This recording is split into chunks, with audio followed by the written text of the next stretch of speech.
আপনার হাতে ডিগ্রি আছে, পড়াশোনা করেছেন, কিন্তু চাকরি নেই। আর যখন আপনি আপনার অধিকারের কথা বলছেন, তখন সিস্টেম আপনাকে আরশোলা বা পরজীবী বলে ডাকছে। শুনতে অবাক লাগছে না? কিন্তু এটাই এখন ভারতের ডিজিটাল বিপ্লবের নতুন ভাষা। মাত্র কয়েকদিনে সোশ্যাল মিডিয়ায় যাদের ফলোয়ার সংখ্যা 33 লক্ষ ছাড়িয়ে গেছে, তারা কোনো সাধারণ ইনফ্লুয়েন্সার নয়, তারা হলো ককরোচ জনতা পার্টি অর্থাৎ সিজেপি। আজ আমরা বিশ্লেষণ করব জেনজিদের এই মুভমেন্ট কি নিছকই রাজনৈতিক বিদ্রুপ নাকি সিস্টেমের জন্য বড় কোনো হুমকি, আর এর পেছনে কি কোনো অদৃশ্য শক্তির হাত আছে। চলুন গভীরে গিয়ে জানা যাক। নমস্কার বন্ধুরা, আমি মিষ্টি আর আপনারা দেখছেন জিওটিকাল। গত 15ই মে 2026-এ সুপ্রিম কোর্টের একটি মন্তব্য থেকে এই পুরো ঘটনা সূত্রপাত। প্রধান বিচারপতি সিজেআই একটি মন্তব্যে আরশোলা অর্থাৎ ককরোচ এবং পরজীবী অর্থাৎ প্যারাসাইট শব্দগুলো ব্যবহার করেছিলেন। যদিও পরে তিনি স্পষ্ট করেন যে তার ইশারা ছিল জাল ডিগ্রিধারীদের দিকে, কিন্তু ইন্টারনেটে সেই ভিডিও মুহূর্তের মধ্যে ছড়িয়ে পড়ে। ভারতের শিক্ষিত বেকার যুবকরা যারা বছরের পর বছর পেপার লিক আর চাকরির অপেক্ষায় বসে আছে, তারা এই শব্দটিকে ব্যক্তিগত অপমান হিসেবে নেয়। তারা মনে করে সিস্টেম যখন তাদের সম্মান দিতে পারছে না, তখন তারা নিজেরাই নিজেদের ককরোচ বা আরশোলা হিসেবে পরিচয় দেবে। এভাবেই জন্ম নিল ককরোচ জনতা পার্টি।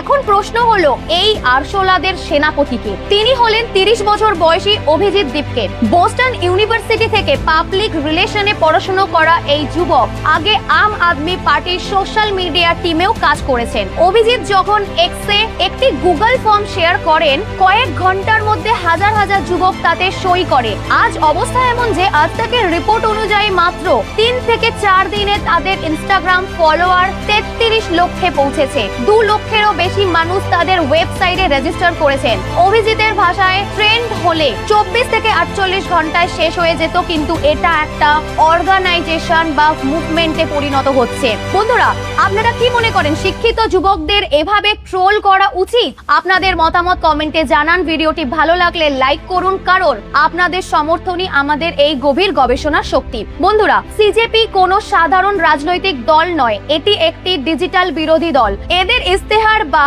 ম্যানিফেস্টো শুনলে আপনার হাসিও পাবে, আবার ভাবতেও বাধ্য হবেন। এদের 5টি মূল দাবি আছে। প্রথমত, অবসরের পর সরকারি পদ বন্ধ।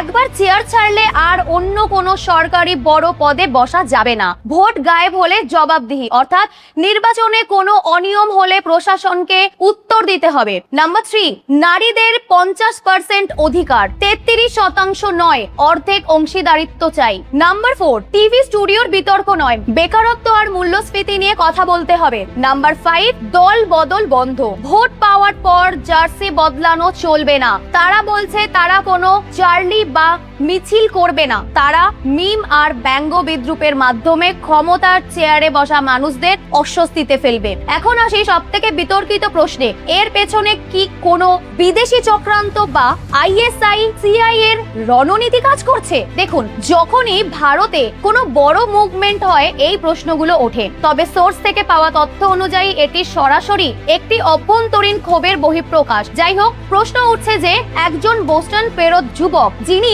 আগে একটি রাজনৈতিক দলের হয়ে কাজ করেছেন, তিনি কি স্বতঃস্ফূর্তভাবে এটা করছেন, নাকি এর পেছনে অন্য কোনো বড় শক্তি আছে? সূত্র বলছে এই মুভমেন্টের হাতিয়ার হলো মিম এবং ডিজিটাল আউটরিচ, যা সাধারণত আধুনিক পপ পলিটিক্সের অংশ।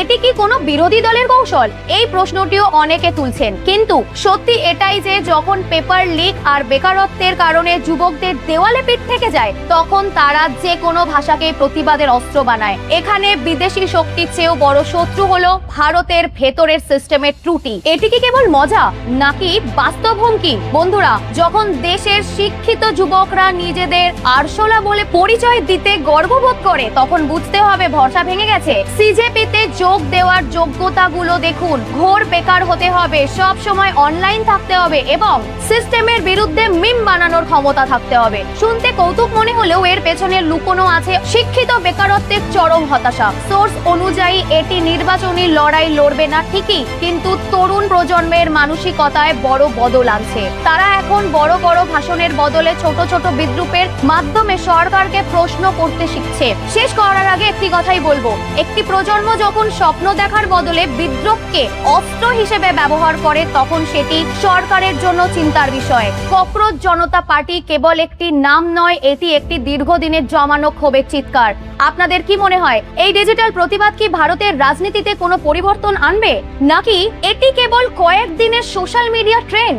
আপনাদের যুক্তিপূর্ণ মন্তব্য আমাদের অবশ্যই জানাবেন, আমরা আপনাদের প্রতিটি মন্তব্য পড়ি। পরবর্তী জিওপলিটিক্যাল আপডেট পেতে জিওটিক্যাল চ্যানেলটিকে সাবস্ক্রাইব করে রাখুন। যদি ফেসবুক থেকে এই ভিডিওটি দেখে থাকেন, ফেসবুক পেজটিকে ফলো করতে ভুলবেন না। দেখা হচ্ছে পরবর্তী ভিডিওতে। জয় হিন্দ।